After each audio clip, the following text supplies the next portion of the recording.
चिराग पासवान तो एक तरह से खुद अपने आप को प्रोजेक्ट कर रहे हैं एज ए सीएम फेस। तो ये भी हो सकता है कि मैं बार बार आपको स्पष्ट रूप से मैं बता रहा हूँ कि नीतीश कुमार को कोलैप्स करने की भी तैयारी चल रही है। आने वाले वक्त में ये भी हो सकता है कि जो जनता दल यूनाइटेड के जो 12 जो सांसद हैं, कहीं उनको अमित शाह तोड़ न लें, कहीं चिराग पासवान नीतीश कुमार को दबा के खुद ब खुद सीएम के को अपना फेस प्रोजेक्ट कर रहे हैं और पूरी तरह से न प्रोजेक्ट कर दें। तेजस्वी यादव टिक पाएंगे चिराग पासवान के सामने? आपने इससे पहले का विधानसभा चुनाव नहीं देखा क्या? चिराग पासवान शून्य थे, शून्य। संसद में आप 5 में 5 जो सीट है वो ज़रूर जीत गए हैं, लेकिन किस बदौलत जीते? जातीय जनगणना के बदौलत जीते, 75% आरक्षण के बदौलत जीते। चिराग पासवान जी क्या आज बताएंगे कि बिहार के लोगों का जो 65% आपने जो आरक्षण जो ख़त्म कर दिया, उस पर कुछ बोलेंगे चिराग पासवान? वीणा भारती जी का मिलना और पप्पू जी का मिलना एक अच्छा शाइन मैं कह सकता हूँ। रही नाराज़गी की बात, तो नाराज़गी मैं ये समझता हूँ कि राजनीति में नाराज़गी नहीं होती है, वक्त होता है। जैसा वक्त होता है उस हिसाब से आदमी अपना काम करता है। तेजस्वी यादव स्वीकार करेंगे पप्पू यादव को? हम लोगों ने तो नीतीश कुमार जी को भी स्वीकार कर लिया। आज भी अगर नीतीश कुमार जी को अगर कोई परेशानी होगी भारतीय जनता पार्टी से, तो आज भी हमारा खुली तरह मन से कहना है कि हम समाजवाद के नाते उनको अपने साथ लेने का काम करेंगे। तो जब हम नीतीश कुमार जी को जब अपने साथ मिला सकते हैं, तो कोई भी जो आदमी दबा हो, कुचला हो, उसको हम साथ में लेने की क्यों नहीं कोशिश करेंगे। रुपौली विधानसभा में 10 जुलाई को मतदान होना है, लेकिन उससे पहले बिहार की सियासी सरगर्मी तेज है, क्योंकि रुपौली विधानसभा में जो सस्पेंस था कि पप्पू यादव किसके साथ जाएंगे, लेकिन अब पप्पू यादव ने तो क्लियर कर दिया है कि हम तो इंडिया गठबंधन के साथ ही रहेंगे। ठीक है, हमारी दुश्मनी है वो अलग बात है, हमने एक प्रस्ताव भी रखा है, लेकिन अब हम साथ आ गए हैं, छोड़िए उन दुश्मनी को। अब इसी बात करने के लिए हमारे साथ राजद के प्रवक्ता हैं आरजू खान जी, क्या कुछ कहते हैं हम उनसे जानते हैं इसको लेकर के पप्पू यादव आने से कितना फायदा हो गया। सभा में उपचुनाव हो रहा है, ऐसे में वीणा भारती के साथ अब पप्पू यादव यानी आपके साथ अब पप्पू यादव आ गए हैं, तेजस्वी से उनकी नाराजगी अब दूर हो गई है, क्या कहेंगे इसको लेकर के? बड़ा अच्छा शाइन है और बिहार की जनता के लिए एक अच्छा एज है और रुपौली विधानसभा हम ही लोग जीतने वाले हैं। ये आपको मैं स्पष्ट शब्दों में मैं बता देता हूँ कि हम ही लोग जीतने वाले हैं। और वीणा भारती जी का मिलना और पप्पू जी का मिलना एक अच्छा शाइन मैं कह सकता हूँ। रही नाराज़गी की बात, तो नाराज़गी मैं ये समझता हूँ कि राजनीति में नाराज़गी नहीं होती है, वक्त होता है। जैसा वक्त होता है उस हिसाब से आदमी अपना काम करता है।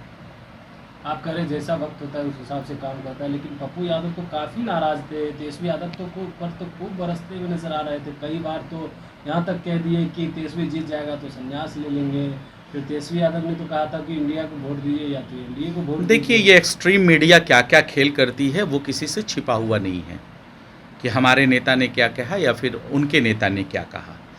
अब राजनीति में मैं एक उदाहरण देता हूं कि चंद्रबाबू नायडू को बीजेपी भारतीय जनता पार्टी ने उनके साथ क्या क्या नहीं किया, यहाँ तक कि उनको जेल भी भिजवाया, लेकिन वो आज उनके साथ वो अलायंस में है, एनडीए सरकार में है, सरकार चला रहे हैं वो लोग। तो इसलिए मैं स्पष्ट शब्दों में कहना चाहता हूँ कि राजनीति में कोई चीज़ें अच्छाई या बुराई कुछ वक्तों के लिए होती है, साथ का होना न होना कुछ वक्त के लिए होता है, लेकिन वक्त के हिसाब से आदमी राजनीति में अपना काम करता है। तेजस्वी यादव स्वीकार करेंगे पप्पू यादव को? हम लोगों ने तो नीतीश कुमार जी को भी स्वीकार कर लिया। आज भी अगर नीतीश कुमार जी को अगर कोई परेशानी होगी भारतीय जनता पार्टी से, तो आज भी हमारा खुली तरह मन से कहना है कि हम समाजवाद के नाते उनको अपने साथ लेने का काम करेंगे। तो जब हम नीतीश कुमार जी को जब अपने साथ मिला सकते हैं, तो कोई भी जो आदमी दबा हो, कुचला हो, उसको हम साथ में लेने की क्यों नहीं कोशिश करेंगे। आप दबा कुचला कोशिश करने की बात करें, जदयू कह रही है कोई भी साथ आ जाए, पप्पू आ जाए तो क्या होगा? वहाँ भी लीड किए थे रुपौली में, फिर से जो रुपौली हम ही जीतेंगे, जदयू की सीट है। ये आने वाला वक्त बताएगा कि रुपौली भारतीय जनता पार्टी नहीं, जनता दल यूनाइटेड नहीं, ये दोनों एनडीए सरकार नहीं, डबल इंजन की सरकार नहीं, और राष्ट्रीय जनता दल जीतेगी। और बिहार में या पूरे देश में जनता मालिक है, जनता जनार्दन है, और वो बेहतर रिजल्ट देगी, मुझे पूरी तरह से संभावना है। और रुपौली विधानसभा जो है राष्ट्रीय जनता दल के खाते में डालेगी। राष्ट्रीय जनता दल के खाते में जाने की बात कर रहे हैं, इधर जो है विशेष राज्य की दर्जा पे भी खूब घमासान मचा हुआ है। चिराग ने तो कह दिया है क्या विशेष राज्य का दर्जा तो केंद्र से हम लोग लेकर के रहेंगे, नीतीश कुमार भी कह रहे हैं कि विशेष राज्य का दर्जा इस बार देना होगा। उनका बहुत स्वागत है अगर वो बिहार को स्पेशल स्टेटस दिलाते हैं तो, लेकिन मुझे डर ये है कि इनके कहने में और करने में बड़ा फ़र्क है।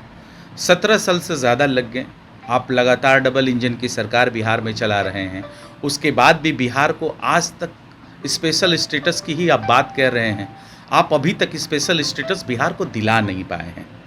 तो इसलिए मैं कहना चाहूँगा कि आप अपनी कथनी और करनी में फ़र्क न करिए, जो कहते हैं उसको करके दिखाइए, और बिहार की पूरी आवाम, देश की पूरी जनता आपकी तरफ बड़ी उम्मीद की निगाहों से और नज़रों से देख रही है। आप कह रहे हैं कि बड़ी उम्मीद की निगाहों से देख रही है, लेकिन चिराग पासवान अब नीतीश कुमार का नेतृत्व स्वीकार कर लिए हैं, क्या लग रहा है बीजेपी के साथ इस बार गेम करने वाले हैं क्या? क्योंकि वो कह रहे हैं कि रैली करेंगे बड़ा। वो कुछ भी कर सकते हैं, क्योंकि चिराग पासवान तो एक तरह से खुद अपने आप को प्रोजेक्ट कर रहे हैं एज ए सीएम फेस। तो ये भी हो सकता है कि मैं बार बार आपको स्पष्ट रूप से मैं बता रहा हूँ कि नीतीश कुमार को कोलैप्स करने की भी तैयारी चल रही है। जिस तरीके से अश्विनी कुमार चौबे ने कहा कि 2025 में भाजपा का अपना जो है अपनी दावेदारी से, अपनी मजबूती से इलेक्शन लड़ेगी, उनका अपना सीएम फेस होगा, और वहाँ जो है राष्ट्रीय कार्यकारिणी की मीटिंग चल रही थी दिल्ली में जनता दल यूनाइटेड की, और वहीं से लल्लन सिंह जी जो है, जो जनता दल यूनाइटेड के जो नवनिर्वाचित जो सांसद हैं, उन लोगों को उन्होंने प्रधानमंत्री नरेंद्र मोदी से मिलाने का काम किया। तो मैं तो ये कह सकता हूँ अपने नज़रिए से, जो मुझे समझ में आता है, कि आने वाले वक्त में ये भी हो सकता है कि जो जनता दल यूनाइटेड के जो 12 जो सांसद हैं, कहीं उनको अमित शाह तोड़ न लें, कहीं चिराग पासवान नीतीश कुमार को दबा के खुद ब खुद सीएम को अपना फेस प्रोजेक्ट कर रहे हैं, और पूरी तरह से न प्रोजेक्ट कर दें। पूरी तरीक़ा से प्रोजेक्ट कर रहे हैं तो तेजस्वी यादव टिक पाएंगे चिराग पासवान के सामने? आपने इससे पहले का विधानसभा चुनाव नहीं देखा क्या? चिराग पासवान शून्य थे, शून्य। ये विधानसभा का इलेक्शन के बारे में हम बात कर रहे हैं। सीएम विधानसभा घोषित करता है। ये संसद में आप 5 में 5 जो सीट है वो ज़रूर जीत गए हैं, लेकिन किस बदौलत जीते? जातीय जनगणना के बदौलत जीते, 75% आरक्षण के बदौलत जीते। चिराग पासवान जी क्या आज बताएंगे कि बिहार के लोगों का जो 65% आपने जो आरक्षण जो ख़त्म कर दिया, उस पर कुछ बोलेंगे चिराग पासवान? उसी आरक्षण के बल पे चिराग पासवान जीते हैं, लेकिन आज उनके मुंह में दही क्यों जम गई है? उनको बोलना चाहिए ना कि बिहार में जो 65% जो रिजर्वेशन जो छीन लिया गया है, ये गलत हुआ है। चिराग पासवान उसको बोलें, लेकिन ये बोलेंगे नहीं। और वो क्या करेंगे? हमारे जो माननीय नेता, जो महबूब जो हमारे नेता हैं तेजस्वी प्रसाद यादव को, वो दूर दूर तक उनका पीछा नहीं कर पाएंगे, क्योंकि उनको आशीर्वाद बिहार की जनता ने दिया है। बिहार की जनता ने तेजस्वी प्रसाद यादव को अपना नेता चुना है और आगे भी चुनती रहेगी। तो आपने सुना, उनका कहना है कि देखिए पप्पू यादव आ गए हैं, स्वागत है, अब तो और ज़्यादा हम लोग मजबूत हो गए हैं, क्योंकि पप्पू यादव नहीं थे तो एक कहीं ना कहीं डर लगा हुआ था। वहीं विशेष राज्य के दर्जे को लेकर के भी खूब बरसते हुए नज़र आ रहे हैं चिराग पासवान और बिहार के सीएम नीतीश कुमार पे, और कह रहे हैं कि देखिए हो ना हो बीजेपी इस बहाने आने वाले दिनों में कहीं जदयू को तोड़ ना दे। कमलेश कुमार, लाइव बिहार, पटना।